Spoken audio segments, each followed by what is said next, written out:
primer lugar, debemos entender y creer que Jesús es Dios y hombre. Bendiciones, amados, bienvenidos a su canal El Maná Escondido. Quiero decirles que hoy continuaremos haciendo una respuesta a una réplica que hicieron contra la doctrina de Cristo que nosotros estamos predicando. Vamos entonces a responder a más argumentos de este pastor. Vamos a ver hoy algo más que él dice y acabamos de escuchar. Debemos entender que Cristo, que Jesús es Dios y hombre. En primer lugar, debemos entender y creer que Jesús es Dios y hombre. Él, si ustedes escucharan todo el video de él, no da un versículo donde él diga, es que la Biblia dice que hay que creer que Jesús es Dios y hombre.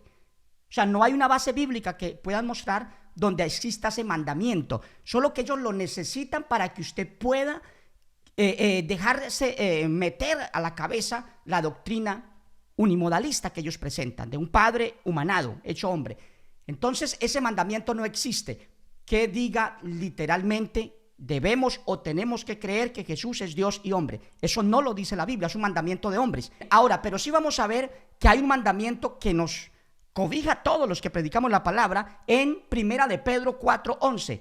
Si alguno habla, hable conforme a las palabras del Eterno. Cristo mismo nos diga, dejemos que Él nos diga cómo hay que creer en Él. Si hay que creer en Él como Dios y como hombre, como padre y como hijo al mismo tiempo, como lo presenta esta doctrina modalista, unicitaria de estas personas. Vamos a mirar que Cristo nos dice en San Juan 7:38, el que cree en mí como dice la Escritura. Ese es el requisito que pone Cristo y la manera que presenta de cómo tenemos o debemos creer en Él. No como padre y como hijo. Él no dijo el que cree en mí como padre y como hijo o como Dios y como hombre al mismo tiempo. Él dijo el que cree en mí como dice la Escritura. Pero Él mismo también nos dice que nadie sabe quién es el Hijo sino el Padre. Claro, cuando Él estaba fundando el cristianismo, nadie sabía quién era el Hijo sino el Padre, porque todavía no se había revelado esa revelación preciosa de quién es el Cristo. Ya ahora la tenemos revelada en la palabra, así que no esperamos revelaciones extrabíblicas. Vamos a ver que el Padre nos dice quién es el Hijo o cómo hay que creer en el Hijo. Si usted recuerda la revelación del Padre al apóstol San Pedro, en la que dijo el Padre, sobre ella edificaré mi iglesia. Estoy hablando de San Mateo 16:16, donde dice el Señor, ¿y ustedes quién dicen que soy yo? Pedro, ya sabemos lo que respondió. Yo creo que tú eres el Cristo, el Hijo del Eterno, del Dios viviente. Y el Padre ya sabemos que lo felicitó. Pero ¿qué más dice el Padre acerca de cómo hay que creer en Jesús? Si como Padre y como Hijo al mismo tiempo, si como Dios y como hombre al mismo tiempo, como lo dicen estas personas, estos predicadores de la doctrina modalista. Vamos a mirar que el Padre nos dice lo siguiente. Vamos a mirar un texto en Hebreos 1:5. Dice, yo seré a él padre, él será a mí hijo. Él no dijo yo seré ese hijo será yo mismo. O sea, ese hijo será padre e hijo al mismo tiempo. No, él nos dice claramente que todo estaba organizado, ordenado, mesiánica, proféticamente, que ese hijo que él engendraría sería su hijo y que él sería el padre de ese hijo, no que serían el mismo ser. Porque ese es el problema con la doctrina unimodalista, que no quiere reconocer a Cristo Jesús, el Hijo del Eterno, como un ser. Pero nosotros vamos a demostrar por la Escritura que el Hijo del Eterno, Cristo Jesús, sí es un ser. Y para eso vamos a mirar en San Lucas 1:35, cuando el ángel le anuncia a María y le dice lo siguiente: el Espíritu Santo vendrá sobre ti, el poder del Altísimo te cubrirá con su sombra, por lo cual también el santo ser que nacerá será llamado Hijo del Altísimo. El santo ser que nacerá. O sea que ese santo ser que nació de esa mujer no existía, porque el texto no dice el santo ser que se manifestará o que se encarnará, sino el santo ser que nacerá. Es que no existía ese ser, ese santo ser no existía. Empezó su existencia como ser a partir de que el Padre lo engendró en ese vientre de esta mujer. Entonces está claro, según el ángel lo anuncia, que el Hijo del Eterno, el Mesías, nuestro Cristo, él sí es un ser que nació, no un ser que se vino del cielo el Padre o otro Dios y vino y se encarnó en María, no. Dice el santo ser que nacerá.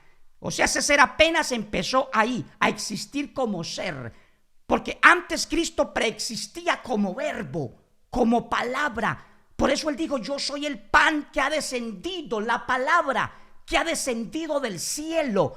Y por eso también dice la Escritura: y aquella palabra fue hecha carne. No dice aquel Padre o aquel Dios eterno fue hecho carne, no, dice aquella palabra fue hecha carne y habitó entre nosotros y vimos su gloria, la gloria como la del unigénito, del único que el Padre ha engendrado.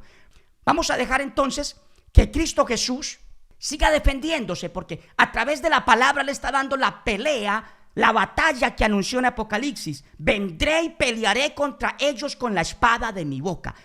Él está peleando contra ellos. ¿Cuáles ellos? Los espíritus engañadores que se han tomado al cristianismo desde hace siglos y que así entonces lo han negado como un ser. Y negar a Cristo como un ser es equivalente a no tener mediador, es equivalente a no tener el Hijo del Eterno. Y la salvación es, dice la Biblia, para que todo aquel que en Él crea, en el Hijo, tenga vida eterna, no se pierda, mas tenga vida eterna. Y en el Salmo: honrad al Hijo para que no se enoje y perezcáis en el camino. Bienaventurados todos los que confían en Él. O sea, la salvación es por creer en el Hijo del Eterno, no por creer en el Padre encarnado, sino en el Hijo como un santo ser que nació. Vamos a mirar en la Escritura que ese santo ser que anuncia el ángel no era un ser poseído por el Padre que hacía todas las cosas, era un estuche como dicen unos, o era la encarnación del Padre. Mire, no era así. Vamos a mirar. Primero, el ángel dice que es un santo ser que nació. Ahora, ¿pero qué más dice la Biblia? Hebreos 2:16 dice: porque ciertamente no socorrió a los ángeles, sino que socorrió a la descendencia de Abraham, por lo cual debía ser en todo semejante a sus hermanos. Claro, como el Cristo Jesús, el verbo hecho carne, la palabra no fue encarnada para socorrer a ángeles, entonces tenía que ser en todo semejante a nosotros. No podía ser un espíritu poseyendo a un cuerpo, no. Dice, tenía que ser en todo semejante a sus hermanos. ¿Y cómo somos los hermanos de Cristo? Aunque ahí está hablando en Hebreos de los patriarcas, es verdad. Pero Cristo a nosotros, a todos, también nos llama hermanos, a sus redimidos. Pero entonces vamos a ver que si Cristo es semejante en todo a nosotros, porque es a nosotros a quien viene a salvar el verbo hecho carne, entonces vamos a ver que ese santo ser que nació de María tenía todo lo de un ser humano. Vamos a mirarlo. Mire, 1 Tesalonicenses 5:23 dice: y el mismo Dios de paz os santifique por completo, y todo vuestro ser, espíritu, alma y cuerpo. O sea, todo nuestro ser está compuesto de esas tres partes: espíritu, alma y cuerpo. Y Cristo es en todo, dice aquí, debía ser en todo semejante a sus hermanos. Entonces Cristo tiene espíritu, tiene alma y tiene cuerpo, según la Biblia. Cuando el Eterno forma un ser humano en el vientre de una mujer, vamos a ver qué es lo que pasa, de dónde viene el espíritu de ese ser humano. Eso está en Zacarías 12:1. Dice: profecía de la palabra del Señor acerca de Israel. El Señor que extiende los cielos y funda la tierra y forma el espíritu del hombre dentro de él. Mire, y forma el espíritu del hombre dentro de él. O sea que cuando el Eterno está formando un ser humano en el vientre de una mujer, Él también le está formando su propio espíritu.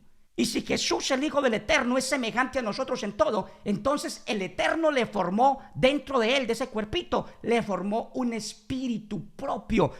Y eso entonces lo corrobora o lo afirma Cristo Jesús poco antes de morir. Mire, San Lucas 23:46. Entonces Jesús, clamando a gran voz, dijo: Padre, en tus manos encomiendo mi espíritu.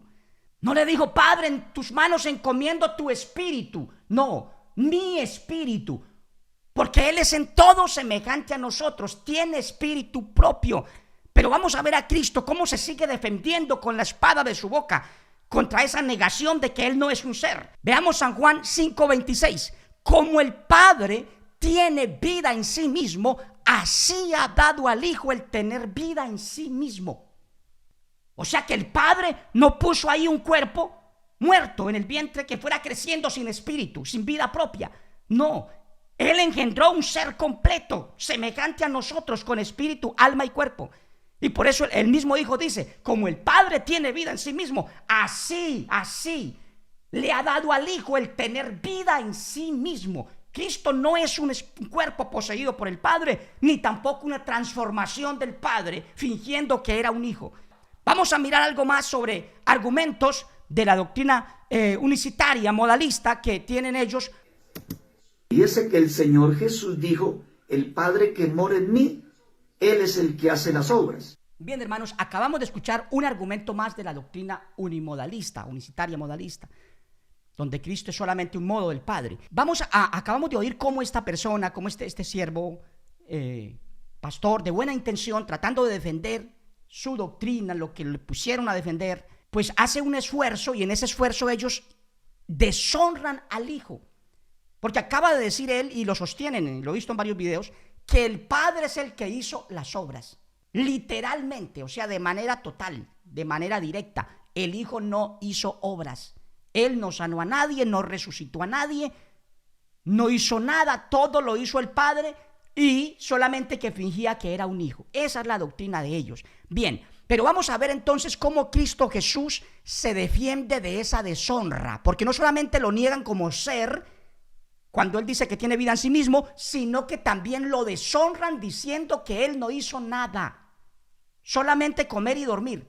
Miremos cómo Jesús se defiende, el Hijo del Eterno se defiende en San Juan. Dice, porque como el Padre levanta a los muertos y les da vida, así también el Hijo a los que quiere da vida. O sea que Él sí fue el que resucitó a Lázaro. Pero antes también encontramos al mismo Cristo diciendo en el capítulo 5, versículo 17, si no hago las obras de mi Padre, no me creáis. O sea, Él sí hacía las obras del Padre. Lo que pasa es que por honrar al Padre, dice el Padre, que mora en mí, porque el Espíritu está en el Padre, pero no tomando el control del cuerpo, no dirigiendo, no haciendo todo, no, respetando, dándole vida en sí mismo a ese ser. El Hijo dice, yo hago, literalmente lo dice, si no hago las obras de mi Padre, no me creáis. O sea, yo sí las hago, es lo que está diciendo aquí. Ahora, seguimos mirando, por ejemplo, a Cristo Jesús. Dice, ¿cómo se defiende? Porque el Padre a nadie juzga, sino que todo el juicio dio al Hijo. Esto es una advertencia, más que una defensa de su propia honra que está haciendo Cristo Jesús. Porque Él dice, yo sí hice las obras. Lo que pasa es que las hizo en nombre del Padre. Cristo Jesús dice, toda potestad me es dada en el cielo y en la tierra. Al Padre le aportó el capital de poder, de gloria para hacer todas las obras del Padre. Entonces Él sí hizo las obras, solo que las hizo en nombre del Padre, y por honrar al Padre dice, el Padre que mora en mí hace las obras. O sea, Él le da el honor al Padre porque Él sabe de dónde viene su capital, su poder, que viene del Eterno. Aleluya al Señor. Bien, de su Padre. Entonces, hay una advertencia aquí. Para que todos honren al Hijo como honran al Padre. El que no honra al Hijo como un ser verdadero, con espíritu, alma y cuerpo, semejante a sus hermanos, como dice la Biblia, en todo, como un santo ser que nació. El que no lo honra como un ser real, el que no lo honra reconociendo que Él sí hizo las obras de su Padre, como Él lo acaba de decir, dice aquí, no honra al Padre que lo envió. Porque si a usted le deshonran a su hijo, se lo maltratan, es igual o peor que como se lo hicieran a usted mismo. Bien, entonces, pero vamos a mirar un poco más, porque dice que el Padre a nadie juzga, sino que todo el juicio ha dado al Hijo. O sea, es una advertencia. Por eso Él dijo, el que me niegue delante de los hombres, negaré delante de mi Padre que está en los cielos. Es gravísimo lo que está pasando. El apóstol dice que el Eterno nos sacó de las tinieblas y nos trasladó al reino de su amado Hijo. El que está reinando ahora es el Hijo, no el Padre. El Padre todo el reino se lo entregó al Hijo. Por eso es tan grave deshonrar al Hijo, porque Él se puede enojar, porque Él puede hacer perecer, ya lo hemos visto antes en la Escritura, Y ahora precisamente está enojado y está peleando con la espada de su boca. Entonces, tiene un propósito el Señor Jesús en estos últimos tiempos, y es pelear con la espada de su boca por su existencia como ser. Y también por su honra como alguien que sí dio todo por nosotros. Y Él se pone a disposición del Padre. Sí dio su vida por nosotros. Pero algunos dicen, ¿pero en qué Dios creen ustedes? Un Dios que en vez de venir Él a morir Él mismo, mandó a su Hijo a morir. Hay varios problemas en esa afirmación que hacen en contra nuestra. Porque creemos que el que murió en la cruz fue el Hijo del Eterno y no el Eterno, el Padre. Porque la Biblia dice que Dios es inmortal, no puede morir. Claro que estos dicen, como hombre murió. No, hermano, el santo ser que nació murió completamente como hombre y como ser. Por eso dijo, en tus manos encomiendo mi espíritu. Porque es un ser completo. Entonces, el Señor está peleando con la espada de su boca. El apóstol San Pablo nos dice que cuando vino el cumplimiento de los tiempos, Dios envió a su Hijo, nacido de mujer y nacido bajo la ley. Entonces, según San Pablo, el Hijo del Eterno es el que nació de mujer. Y le quiero decir que estamos en esa batalla bíblica, pero con un propósito maravilloso. El reconocimiento de Cristo Jesús, el Hijo del Eterno, como un ser. Y también el reconocimiento de Cristo como alguien que sí hizo las obras, que sí lo entregó todo y lo dio todo por nosotros. Dice la Biblia que Él se entregó a sí mismo, se humilló a sí mismo. El Padre no lo humilló, el Padre no lo sometió a una muerte trágica, no. Él mismo decidió hacer la voluntad del Padre y la hizo, entregando su vida en rescate por nosotros. ¿Para qué ahora una doctrina diga que Él no hizo nada, que Él no murió, que el que murió fue el Padre en condición de hombre? Pero no había otro ser que dio la vida por nosotros. No, Señor. Cristo entregó su vida. Y dice la Biblia, por lo cual el Padre lo exaltó hasta lo sumo y le dio un nombre que es sobre todo nombre, el nombre del Eterno, del Padre. Se lo dio como herencia de poder y gloria. Pero no es porque sea el mismo Padre. Necesitamos vencer. Él dice, al que venciere le daré a comer el maná escondido. Debes vencer las fábulas, los argumentos de hombres que con astucia emplean las artimañas del error para que usted siga siendo un esclavo de una fábula que te lleva a condenación. ¿Por qué? Porque el que niega al Señor, Él dijo, yo también lo negaré. Ese es el problema. Ahora alguien me dirá, pero ¿qué ha pasado con los miles o millones que han muerto creyendo que Jesús es el mismo Padre? O un Dios encarnado, cualquiera que sea, y no un ser de verdad. Pues la Biblia dice que Él pasa por alto los tiempos de la ignorancia, pero que manda a todos los hombres en todo lugar que se arrepientan. Porque cuando ya la palabra empieza a predicarse tal y como es, la persona ya no es un inocente que peca por ignorancia. Ya sabe, y el pecado está en el que sabe hacer lo bueno y no lo hace. ¿Qué debes hacer entonces? Darle la espalda a esas fábulas y empezar a creer no como da a entender la Biblia, que tenemos que creer, tenemos que entender que Cristo es Dios y hombre. ¿Dónde está eso en la Biblia? No es que la Biblia da a entender que es Dios y hombre, por eso tenemos que creer así. No, Señor. Él dijo, el que cree en mí, como dice la Escritura. Y la Escritura dice que Cristo es el Cristo, el Hijo del Dios viviente. Y la Escritura dice que el Padre dijo, yo voy a ser para Él su Padre. Él va a ser para mí mi Hijo. O sea, no vamos a ser el mismo ser haciendo dos cosas. No, Señor. Entonces es el tiempo de reaccionar, porque la venida del Señor se acerca. Quiero agradecerles a todos haber visto este video, desearles muchas bendiciones y espero, hermano, que usted haya recibido en su corazón el amor de la verdad, porque eso dice la palabra del Señor. Por cuanto no recibieron el amor de la verdad para ser salvos, por eso el Padre les envía un poder engañoso para que crean a la mentira y sean condenados. Yo espero, estimado cristiano, que ve este video, que usted haya recibido el amor de la verdad, no el amor de la organización a la que pertenece, no el amor de la doctrina, de la fábula que le presentaron como doctrina, no, el amor de la verdad. Que el Señor les bendiga. Muchas gracias por ver este video. Le invito a darle like, le invito a compartirlo, le invito a seguir esta página y todas las páginas oficiales nuestras, porque necesitamos más que nunca unirnos a esta batalla del espíritu contra la mentira, contra el engaño, contra los espíritus engañadores. No contra las personas como esta, no. Ellos pueden ser víctimas también, y por eso a ellos los amamos y hasta les agradecemos que nos refuten, porque nos dan la oportunidad de ahondar más en esta doctrina de Cristo, de exponerla con mayor amplitud. Gracias a todos, que el Señor les bendiga.